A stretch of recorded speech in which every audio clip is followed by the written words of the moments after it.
여러분 반갑습니다. 오늘은 활기차게 중세 유럽의 모습을 살펴보도록 하겠습니다. 서로마로 대표되는 서유럽의 모습, 그 다음에 동로마로 대표되는 동유럽의 모습 이렇게 살펴볼 건데요. 오늘은 서유럽의 모습인 프랑크 왕국, 그 다음에 프랑크 왕국 이후에 등장하는 봉건제의 모습을 이렇게 같이 정리하는 시간을 갖도록 하겠습니다. 정리하기 앞서서 서양 고대사 그 흐름을 한번 파악해 드릴게요. 제일 먼저 우리가 배운 고대사 뭡니까? 그리스에서 등장하는 두 개의 나라 아테네와 스파르타 우리 같이 정리했고요. 그 다음에 등장하는 제국이 알렉산드로스 제국 됐죠? 그 다음에 등장하는 나라가 로마 이렇게 우리가 정리했는데 그 로마가 콘스탄티누스 대제 이후에 분열하죠. 서로마와 동로마로 이렇게 분열됩니다. 그래서 서로마는 게르만족의 진입으로 멸망하고요. 동로마는 1000년간 유지되었다 이렇게 우리가 정리했습니다. 우리가 공부할 것은 그쪽 서로마입니다. 서로마가 멸망한 이후에 서유럽이 어떻게 변화 발전하고 있는가에 대해서 같이 정리하는 시간을 갖도록 하겠습니다. 됐죠? 다시 한번 정리합시다. 콘스탄티누스 대제 이후에 로마가 서로마와 동로마 이렇게 이제 분열되지 않습니까? 얘가 서로마고 동로마 이렇게 이제 나뉘어지는데 이 서로마는 게르만족이 쳐들어오죠. 게르만족에 침입합니다. 침입하면서 200년간 이 게르만족이 이 서로마 지역에 여러 나라를 만들어요. 여러 나라를 만드는 과정에서 서로마는 멸망하죠. 그리고 이 게르만족이 만든 여러 나라 중에서 가장 영향력이 컸고 가장 크게 성장한 게르만족이 만든 나라가 있어요. 그 나라가 그 국가가 뭐냐? 프랑크 왕국입니다. 이렇게 프랑크 왕국. 오늘 이 프랑크 왕국에 대해서 정리하는 시간을 가질게요. 그러면 여러 나라 중에서 게르만족이 만든 여러 나라 중에서 프랑크 왕국이 유독 성장할 수 있었던 이유가 뭘까요? 여러 가지가 이유겠지만 한 가지 가장 대표적인 이유를 대자고 하면 이 프랑크 왕국은 그리스도교를 수용합니다. 그리스도교를 수용해요. 이 서로마 이 지역에 살고 있었고 이 사람들이 믿었던 그리스도교를 수용하면서 이 원주민을 박해하거나 탄압하는 것이 아니라 끌어들여요. 끌어들이면서 자기 편으로 만들어요. 그래서 프랑크 왕국이 다른 게르만족이 만든 나라들보다 성장할 수 있었고 영향력이 컸다 이렇게 보시면 돼요. 그 프랑크 왕국을 발전시킨 전성기를 맞이한 왕이 있어요. 이 황제가 누구냐? 카롤로스입니다.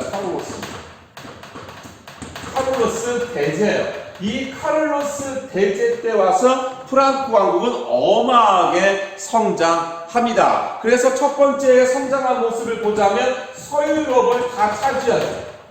서유럽을 대부분 다 차지합니다. 영토를 확장해 나갑니다. 그리고 정복한 지역에 그리스도교를 보급합니다.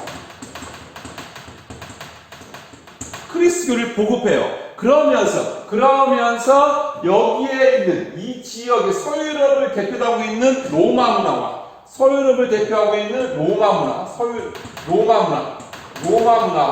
이 지역의 종교가 뭐라고요? 이 지역의 종교가 그리스도교. 그 다음에 프랑크 왕국으로 대표되는 게르만 문화가 어떻게 돼요?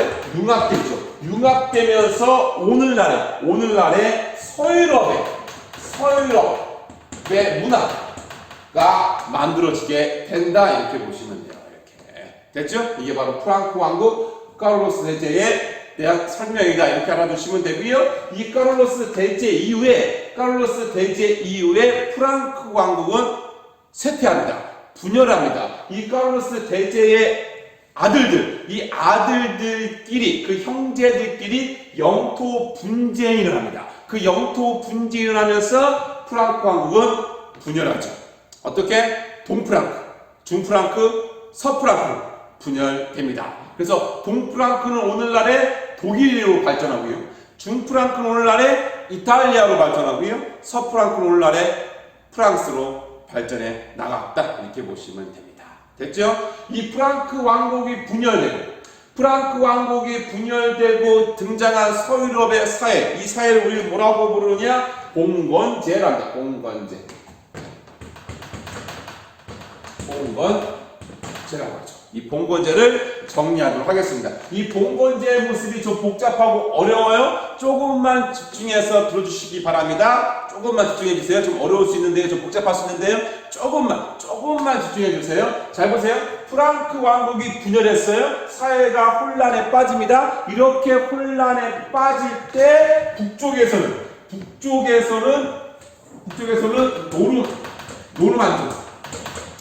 노르만족이 쳐들어오고요. 남쪽에서는 이슬람족이 쳐들어옵니다.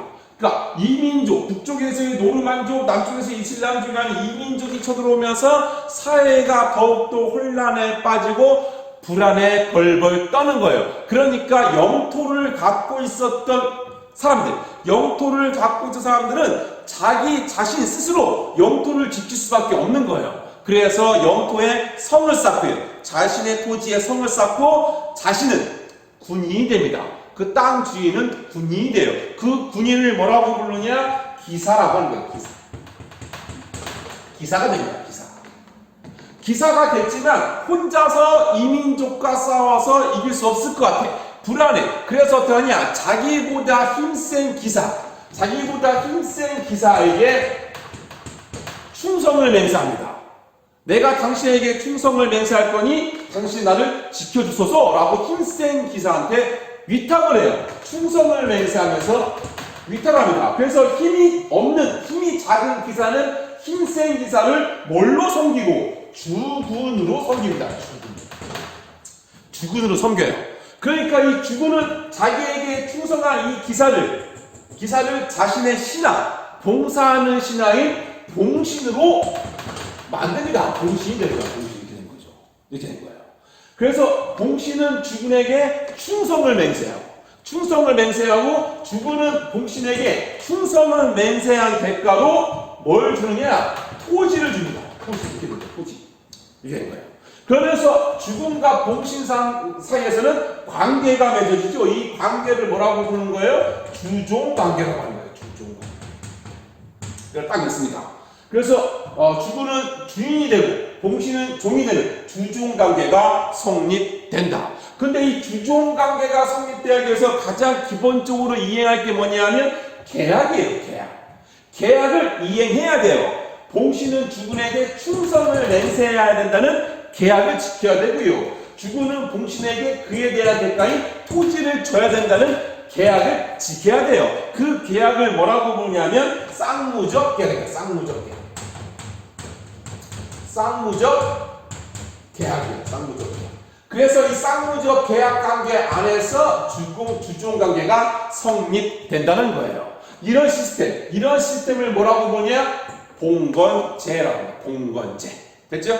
다시 한번 설명할게요. 봉건제 어렵습니다. 복잡한데요. 조금만 집중해서 들으시기 바랍니다. 이민족이 쳐들어와요. 이민족이 쳐들어오면서 사회가 더 혼란에 빠지고 점점점 불안해지니까 토지를 갖고 있는 사람들은 자신의 토지를 지키기 위해서 군인이 됩니다. 중무장을 해요. 그 군인을 뭐라고 부른다? 기사라고 합니다. 기사라고 하지만 혼자서 못 지킬 것 같으니까 자신보다 힘센 기사한테 위탁을 하죠. 그러면서 충성을 맹세하고 이 힘센 기사를 주군으로 섬겨요. 됐죠? 그럼 이 주군은 이 자신에게 위탁하고 자신에게 충성을 맹세한 이 기사를 봉신으로 삼아요. 봉사하는 신하. 됐죠? 주군에게 봉사하는 신하로 섬겨요. 그래서 이 봉신에게 충성을 대가로 토지를 줍니다. 토지를 하사해요. 그래서 주군과 봉신 사이에 주종관계가 만들어진다. 근데 이 주종관계가 성립되기 위해서는 가장 기본적으로 이 계약을 해야 돼요. 계약. 그래서 봉신은 주군에게 충성을 맹세한다는 계약.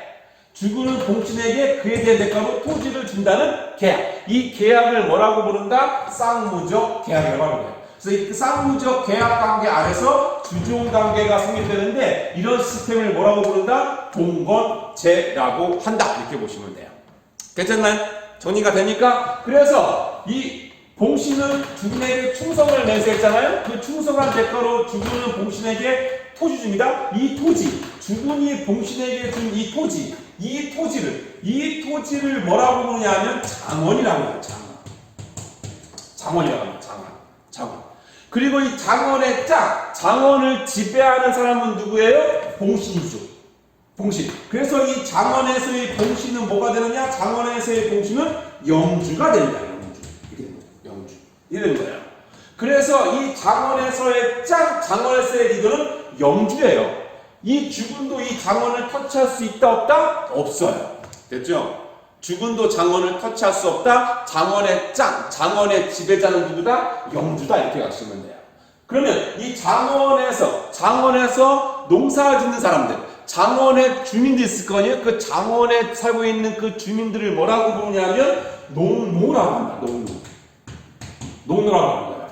그래서 이 농노는 영주에게 충성을 맹세하고 노동력을 제공해야 되고요. 그 다음에 세금도 내야 돼요.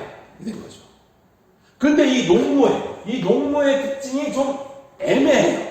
이 농노가 노예와 농민의 중간적인 모습을 갖추고 있다.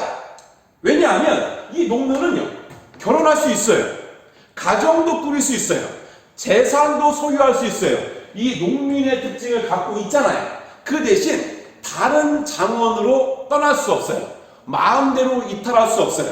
다른 장원으로 넘어갈 수 없어요. 거주 이전의 자유는 없었다. 그러면 노예의 특징도 갖고 있다. 그래서 노예와 농민의 중간적인 모습을 하고 있는 게 농노다. 이렇게 보시면 돼요. 그래서 서유럽 사회는 이 봉건제가 발달합니다. 봉건제가 발달했다는 얘기는 장원의 발달과 의미해요. 장원이 발달하니까 어떤 일이 벌어집니까? 왕권이 약화되고 영주의 힘이 세지는 지방분권 사회로 나아가게 됐다. 이렇게 알아두시면 됩니다. 됐죠? 이게 프랑크 왕국과 봉건제에 대한 설명이다. 오늘 공부한 거 다시 한번 이렇게 멀티로 다시 한번 정리해드리도록 하겠습니다. 프랑크 왕국과 봉건제. 프랑크 왕국 발전. 어느 왕 때 발전했다고요? 카를로스 대제 때 발전하죠. 서유럽을 대부분 차지하고요. 그리스도를 보급합니다. 그 이후에 쇠퇴하죠. 셋으로 분열됩니다. 동프랑크, 중프랑크, 서프랑크로 분열됐다. 봉건제 갈까요? 이렇게 프랑크 왕국이 분열할 때 이민족이 쳐들어오죠. 사회가 혼란에 빠집니다. 점점점 불안해져요. 이럴 때 죽음과 봉신의 주종관계로 성립된 봉건제가 등장한다. 이렇게 보시면 됩니다. 그리고 이 봉신은 주군에게 받은 이 토지에서 영주가 되고요. 여기를 독자적으로 운영하는 시스템, 장원이 등장합니다. 장원. 됐죠? 장원 알아두시고요. 이 장원에 살고 있는 농민, 장원의 주민들을 뭐라고 불러요? 농노라고 합니다. 농노는 영주에게 세금, 노동력을 바쳐야 됐다. 이렇게 알아두시면 되겠습니다. 됐죠? 이렇게 해서 서유럽은 프랑크 왕국과 봉건제로 이렇게 발전하고요. 동유럽은 비잔티움 제국, 이 비잔티움 제국에 대해서는 다음 시간에 이어서 공부하도록 하겠습니다. 대단히 수고 많았습니다. 안녕!